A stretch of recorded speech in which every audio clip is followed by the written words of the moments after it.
At my wedding, Mom announced, "We giving the car his parents bought you to your sister."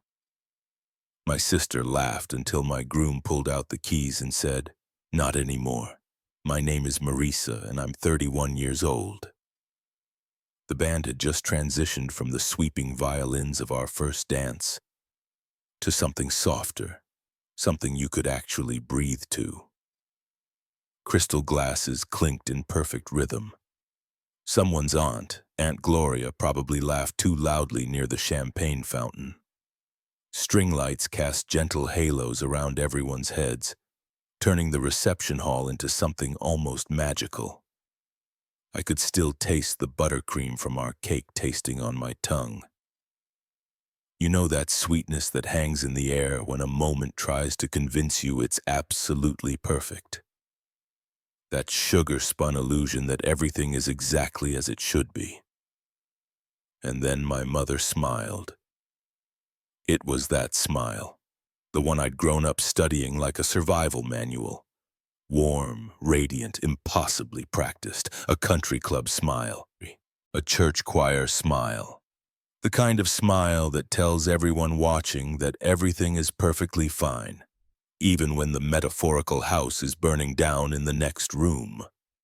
She leaned in close enough that her Chanel No. 5 erased the last traces of vanilla frosting from the air. "We are passing along the Honda your boyfriend's parents gave you to your sister."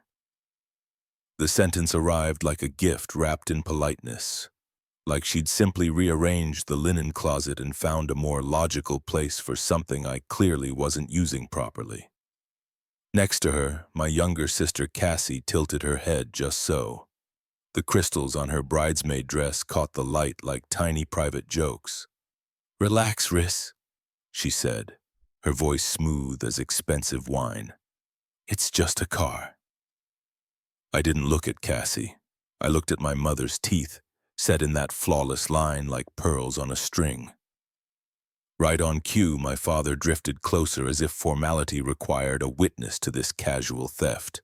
Behind them, my husband, still such a new word, caught my eye. Garrett's eyebrows lifted just slightly, a question. He didn't move toward us. He didn't need to. We'd already decided who we were going to be in this marriage.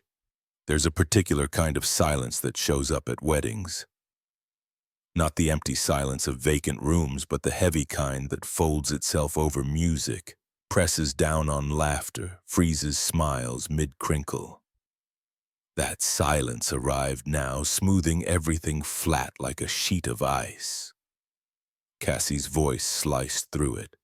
"It's honestly safer with me anyway," she added with that little laugh she does. "My old Civic is literally falling apart." She laughed at her own line because of course she did. Garrett's parents had presented us with the car at the rehearsal dinner the night before, a 2019 Honda Accord. Clean, reliable, not flashy, but deeply meaningful. They'd handed me the title with both hands like a blessing wrapped in legal paper. "You two are building something together," Garrett's father had said, his voice thick with emotion. "Here's something to help you move forward." The title was in my name, a welcome into their family that felt like trust, not just a transaction. Maybe that was the problem. Maybe that's what made it so easy for my family to think they could just take it. I've learned to recognize problems before they even have names. When we were kids, Cassie got the bigger bedroom. I got the explanation. "She's younger, sweetie. She needs more space to grow." When she spilled nail polish remover on my desk and it ate through the varnish like acid. Mom said, "You should have kept your schoolwork in your room where it belongs." Cassie borrowed my sweaters and returned them stretched out, peeled, sometimes with mysterious stains. I got lectures about sharing gracefully and being the bigger person. She totaled her first car, a sweet 16 gift from our parents. The rain was blamed, the wet roads, bad timing. I worked 3 holiday seasons at Target.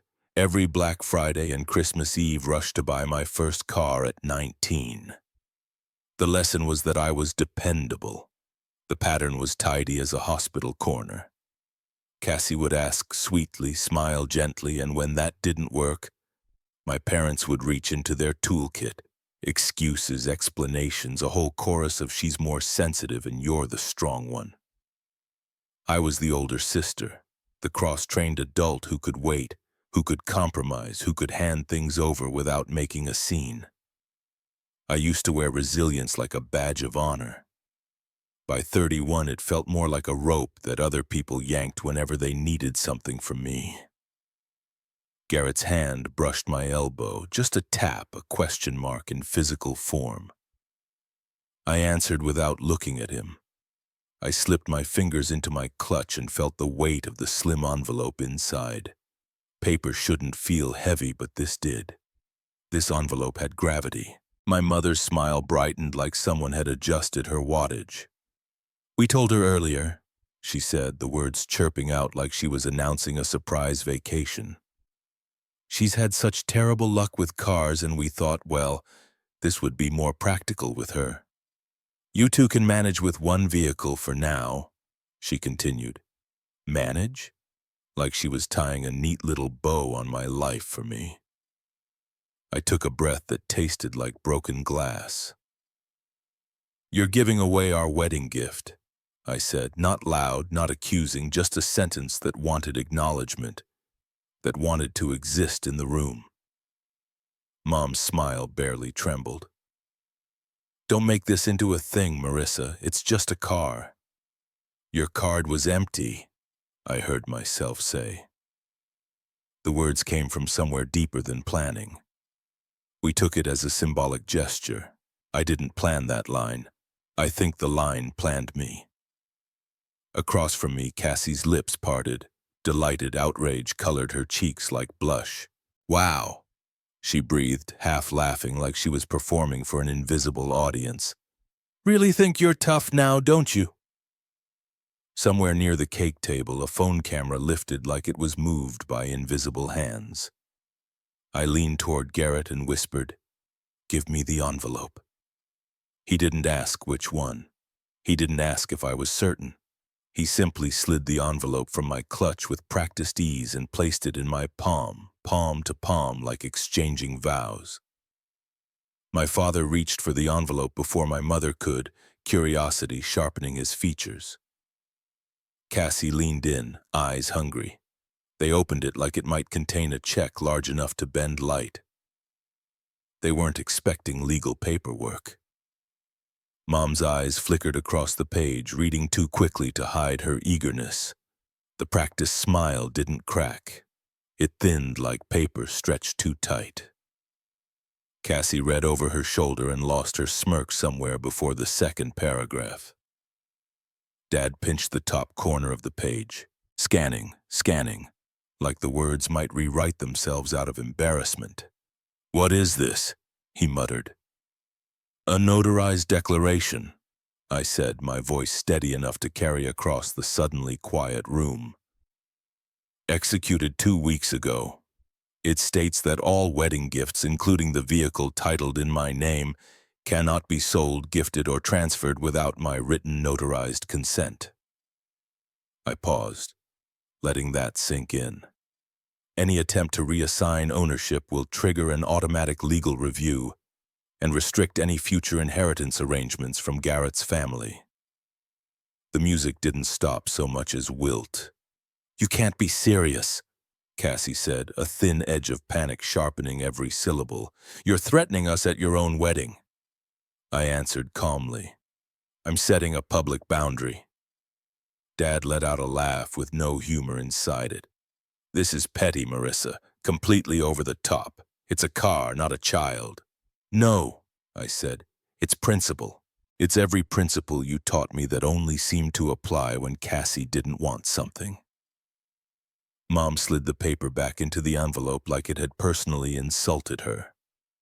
"We are family," she hissed softly. "You don't treat family like criminals." "You went into our garage last night," I said, the words quiet as a blade being drawn. "You took photos of the car, posted them online." Cassie blinked slowly like a deer deciding whether the world was real. "It was a joke," she said weakly. Symbolic. Symbolic of what? Garrett asked, his first word since this began, and his tone was glass calm, unbreakable. That your presence was the real gift. Cassie tried. A gasp scattered through the crowd like startled birds. Mom's smile finally cracked. I could feel a tremor beginning in my legs. The aftershock of choosing yourself in public. It should have felt like an earthquake. Instead, it felt like stepping onto solid ground after months at sea. Unsteady, yes, but underneath the blessed promise of something that wouldn't shift. Cassie squared her shoulders, finding her footing in accusation. You've always been like this, she said with false confidence. Self-righteous, both of you. I turned to face her fully. I didn't raise my voice. You've coasted on apologies I had to make for you. You've dodged consequences like they were coats other people could wear. You call it family. I call it access. Enough, Dad said, trying to reclaim control of the room. This is a wedding, for heaven's sake. And this, I said clearly, is the last day I pretend this pattern doesn't exist. Garrett's fingers threaded through mine. 1, 2, 3. A silent countdown. The band waited. The guests waited. The old script waited for me to obey it, to fold, to make this easy. I didn't. I took out a second envelope and held it between two fingers. Cassie's name was printed on the front in careful letters. She stared at it like it might burst into flames. Mom moved to snatch it, but I pulled it back half an inch. A boundary made visible in real time. This one is real, I said gently. Not symbolic. Consider it documentation. Behind us, someone's fork clinked against china. Somewhere far away, a champagne cork popped with indecent cheerfulness. Dance, Garrett said to the band softly, like issuing a dare. The drummer lifted his sticks. The singer looked at me as if I were conducting an orchestra. I nodded once. The music rose like a tide. The room inhaled collectively. Cassie's mouth opened around a fresh argument, but the bass line swallowed it whole. We turned, Garrett and I, into the song. My mother's smile finally fell completely off her face. Cassie's crystals stopped winking. The envelope waited in my hand, like a truth with sharp edges. I pressed it into my father's palm as we passed him on the dance floor. Help isn't theft, I said quietly. And love isn't unlimited access. We danced, not for show, for reclamation.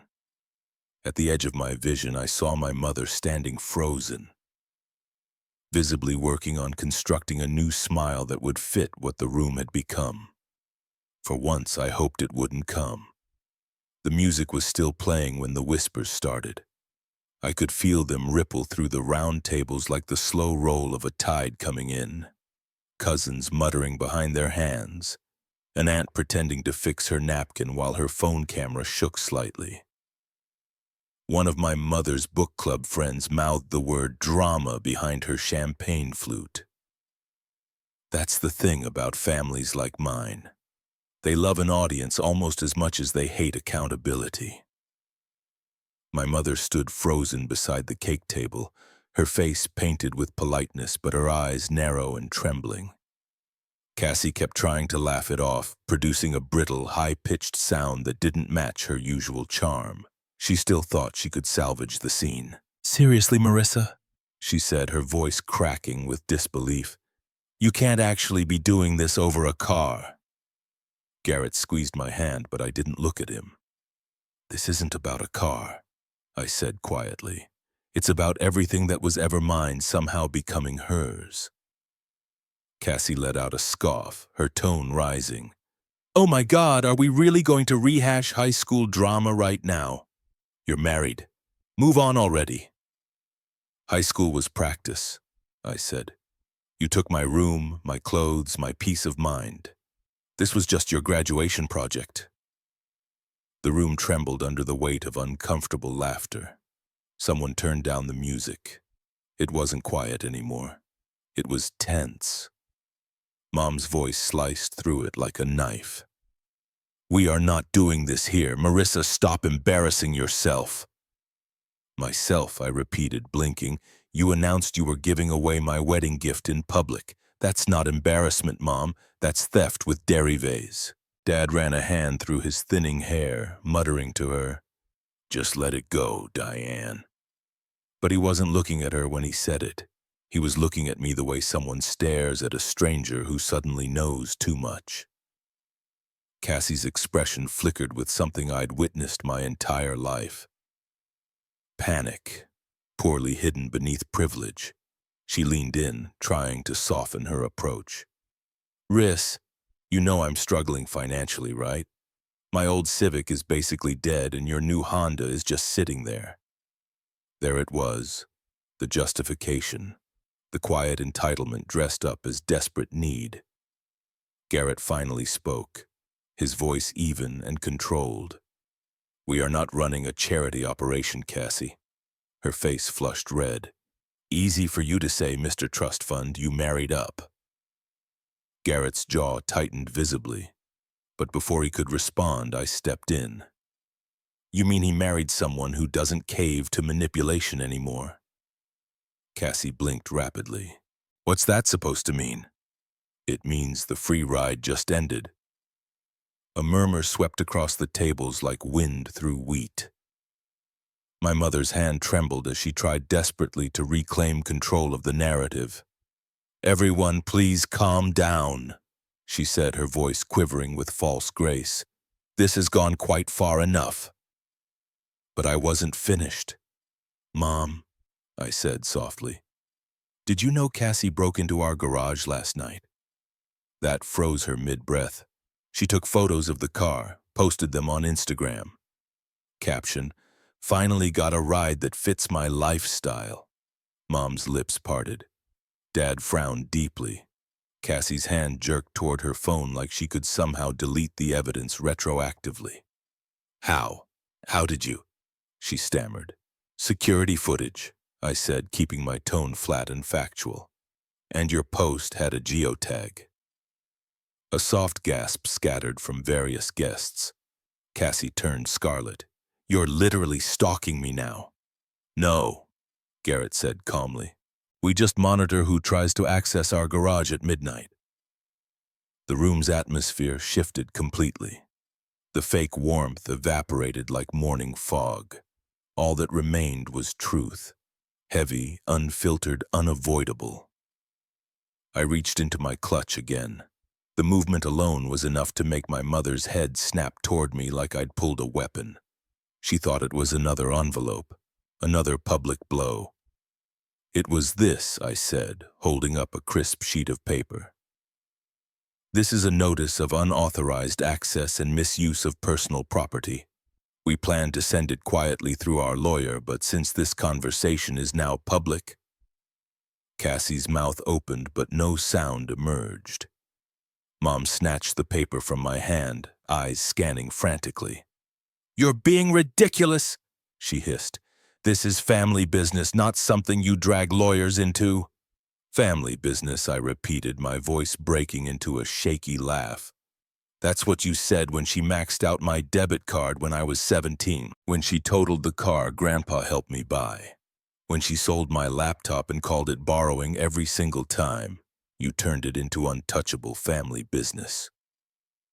My father's voice cut in sharp as gravel. "You're making a complete fool of yourself, Marissa. Sit down." I turned to him, finally meeting his eyes directly.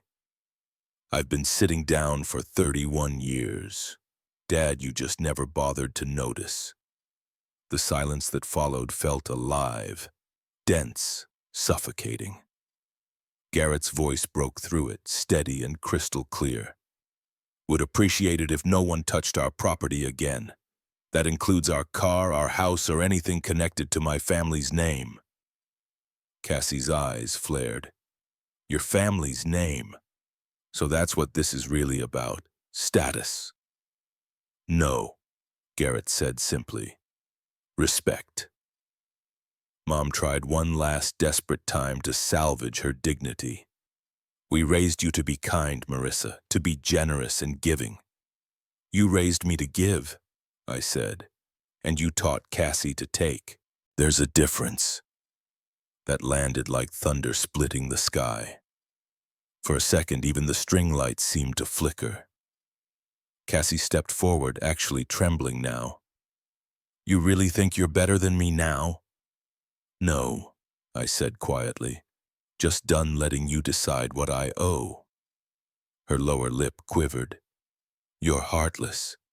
Then maybe you should stop trying to find my pulse in my bank account. A few guests actually gasped out loud. One of Garrett's uncles, Uncle William, clapped quietly like a man who knew the satisfaction of long overdue boundaries finally being set. Mom's voice was almost pleading now. We are family. We can fix this later in private. No, I said. Later is how you kept me small for 3 decades. Cassie tried to laugh again, but the sound cracked halfway through like thin ice. You're not perfect either, Marissa. Never claimed to be, I replied evenly. But at least I'm not pretending theft is love. Her eyes brimmed with frustrated tears. You'll regret this. I already did, I said softly, for 31 years. And with that, I turned away. Garrett took my hand and guided me back toward the dance floor. The song had shifted into something slow, almost cinematic in its swelling emotion. We didn't speak as we began moving again. Around us, the guests pretended to eat, pretended to chat, pretended not to stare at the wreckage we'd left behind. When the song ended, we bowed slightly to the band as if absolutely nothing had happened. But everyone in that room knew everything had changed. That night, after the reception finally ended, we drove home in the same Honda they tried to claim as their own. Windows down, autumn wind wild in our hair, silence somehow louder than any argument could ever be. When we pulled into our driveway, Garrett turned off the engine and said quietly, "You okay?" I stared at our house, the little craftsman we bought together, the quiet tree-lined street, the empty, peaceful night. I'm more than okay, I said slowly. I'm finally done. He smiled, reaching for my hand in the darkness. Good, because something tells me your family isn't done trying. He was right, of course. The next morning they proved it. The morning after the wedding felt like waking up in someone else's life. My dress hung over the bedroom chair like a ghost. The bouquet had wilted in its vase. The silence in our kitchen wasn't peaceful. It was watchful, waiting. Garrett brewed coffee while I scrolled my phone, half asleep, half bracing for impact. I shouldn't have looked, but curiosity is a stubborn thing. The first post hit like static in my chest. Cassie Harper. Some people value money more than family. Hope it's worth it. Broken heart, 53 likes, 3 heart emojis. One comment from Mom. Letting go is painful but sometimes necessary. Still praying for those who forget where they came from. Person with praying hands. I stared at it until the screen dimmed automatically. Don't, Garrett said softly. Don't read it again. I'm not, I lied. He slid a coffee mug toward me. She's trying to rewrite the story before it sets in people's minds. He was right. That's how my family operated. Whoever spoke first got to define reality. The truth was just whatever sounded polite enough to repeat at brunch. But this time, the real story was ours. We owned it. We'd planned to leave for our honeymoon that morning, drive up the Pacific Coast Highway in our car, the one they tried to steal. We didn't even have a firm destination, just a map dotted with places neither of us had ever seen. As I packed, another notification pinged. This time it was worse. A GoFundMe link. Title: Vehicle Emergency Caused by Family Betrayal. Goal: $8,000. Organizer: Cassie Harper. The description was written in her typical flowery, self-victimizing tone. My sister and her husband blindsided me on their wedding day. I lost access to the reliable transportation that was promised to me. And now I have no way to get to my job. I'm just trying to rebuild my life. Every little bit helps. Thank you for your kindness.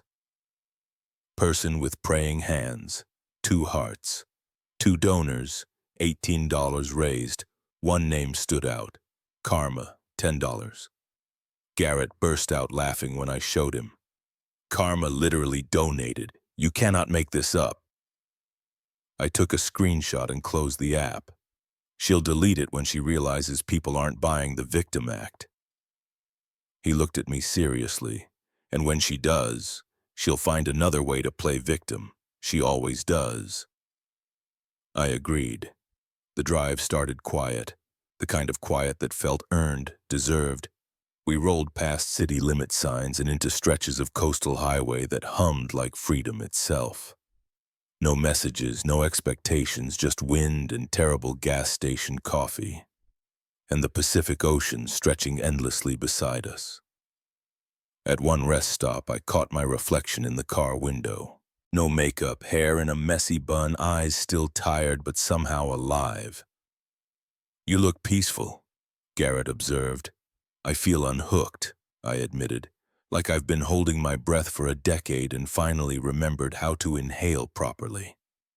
He smiled. Boundaries will do that to a person. We didn't talk much after that. We didn't need to. Every mile between us and my parents felt like a wall I should have built years ago.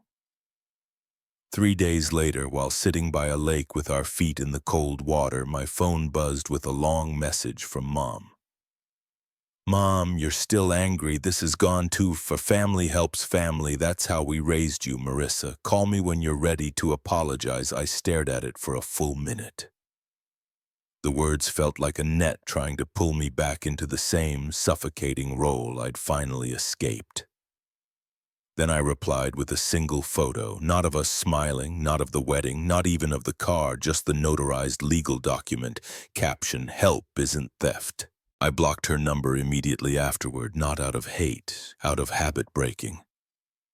Back home, we unpacked slowly, the air in our house feeling different, lighter, sharper, cleaner. The family group chats went silent. My cousin's messages dried up completely. The thread that once pinged daily with good morning memes and who's hosting Sunday dinner notifications was dead. It didn't hurt the way I thought it would. It felt earned. 2 weeks passed before the next ripple arrived. A cousin texted, "You guys okay? Aunt Diane said there was some kind of fight at your wedding." Me, not a fight, a boundary. No response. Just 3 dots that blinked for a while, then vanished like smoke. The silence became its own kind of peace. Garrett and I went back to work. We stopped explaining ourselves to anyone. We started building new traditions. Slow Sunday breakfasts, evening drives with no destination, music with no lyrics to distract us. Sometimes I'd see Cassie's name pop up in suggested posts, her carefully curated happiness shining like glass, transparent and fragile. I stopped clicking. One evening, while sorting through our wedding photos, I found one nobody else had noticed. It wasn't staged, wasn't smiling, wasn't perfect. It was taken seconds after the confrontation. Mom's hand froze in midair, Cassie's mouth half open in shock. My expression unreadable. Garrett beside me, calm and solid as a mountain. Some friend must have snapped it accidentally. I printed it and tucked it into the back of a photo frame behind all the beautiful staged pictures. Because perfection is a lie, but truth, even when it cuts, is worth preserving. I realized that was my favorite photo from the entire night because it was real. The piece lasted about 3 weeks before the guilt arrived. Not theirs, mine.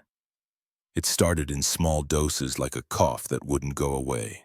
Every quiet morning felt slightly haunted by that internal voice I've been trained to obey since childhood.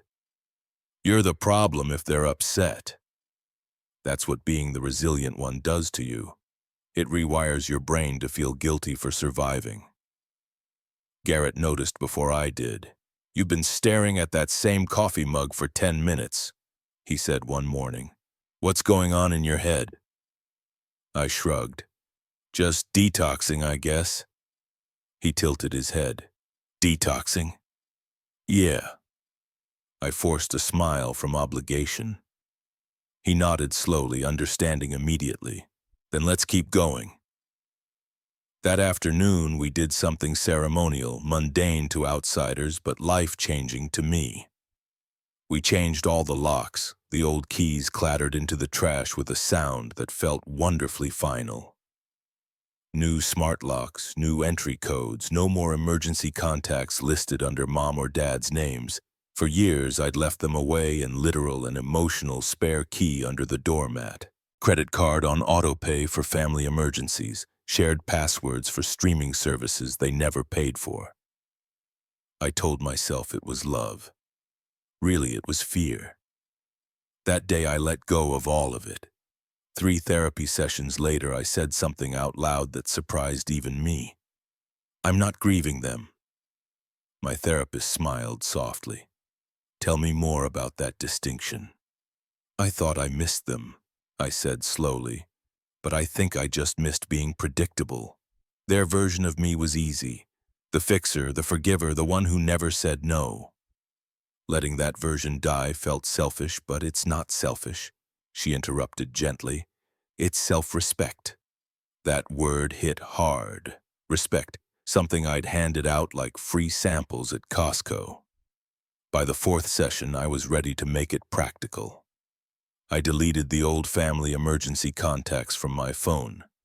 Numbers that had only ever rung for financial rescues, never for birthdays or congratulations. I replaced my mom's number in my favorites with my therapist's. It wasn't revenge. It was logic. Then I walked over to our refrigerator and peeled off the family photos one by one. Most of them were fake smiles anyway. Posed peace. I left exactly one photo up, the candid shot from the wedding, the one taken seconds after truth detonated in that reception hall. Mom mid-frown, Cassie stunned. Me holding that envelope like a shield, Garrett steady beside me like an anchor. It wasn't a happy photo, but it was real, and that's all I wanted anymore. People started testing the new boundaries soon after. My aunt sent a casual house-married life text that quickly morphed into, you know, your mother is heartbroken, right?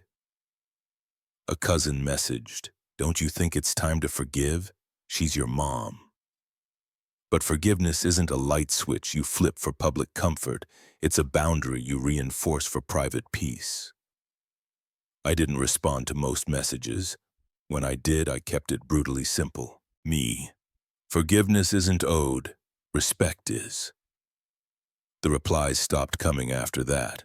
One afternoon, Garrett found me sitting on our porch, staring at the horizon like it held answers. Regretting it? He asked quietly. I shook my head. No, just noticing the quiet. He sat beside me. It's weird at first. Huh? The silence. It's not the silence that's weird, I said slowly. It's the absence of noise I thought was love. He didn't answer. He just held my hand until the sun went down. A week later, I got a missed call from my dad.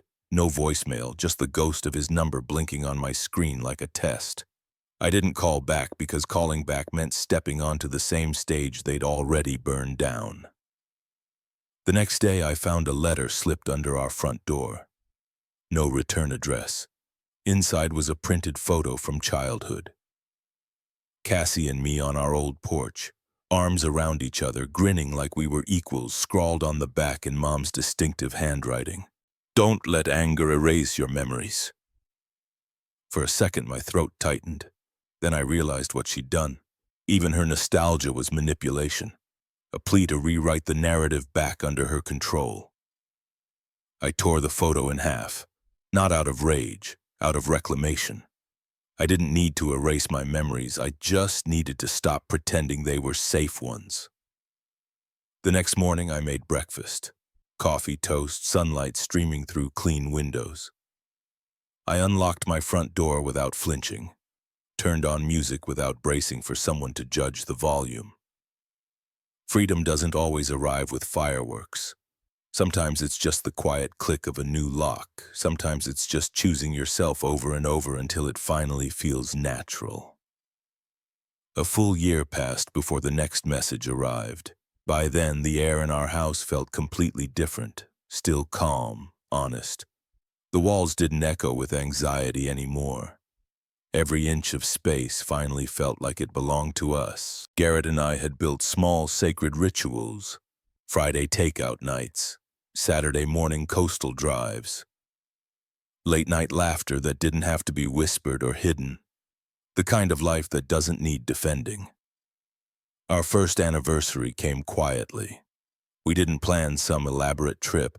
We simply decided to take the same Honda, our Honda, and drive until the ocean appeared. The same vehicle that had started a war now carried us into peace. The irony wasn't lost on either of us. The sky was watercolor that evening, lavender fading into gold. We parked near a cliff overlooking the Pacific, the sound of waves rough but honest against the rocks below. Garrett leaned against the hood, looking out at the endless horizon. "Remember when you said you'd never dance again after that wedding?" he asked. I laughed. "Yeah, turns out I was wrong about a lot of things." "Like what?" "Like thinking I needed them to feel complete." He smiled. "You were complete the day you said no. Everything after was just clean up." We stayed there until the sun melted into the ocean, our headlights blending with the last threads of daylight. It felt symbolic, leaving the past in shadow, driving towards something steady and real. When we got home, there was an envelope in our mailbox. No return address, but I recognized that handwriting instantly. My stomach didn't twist this time. It just settled into acceptance. Inside was a single card, cream-colored paper, gold-edged. Her handwriting elegant and sharp as ever. "We miss you. We love you. Come back when you're ready to be part of this family again." I stared at it for a long time, long enough for the ink to stop feeling like a threat. There was a time when that kind of message would have broken me wide open, sent me spiraling into guilt, into apology, into another exhausting cycle of surrender.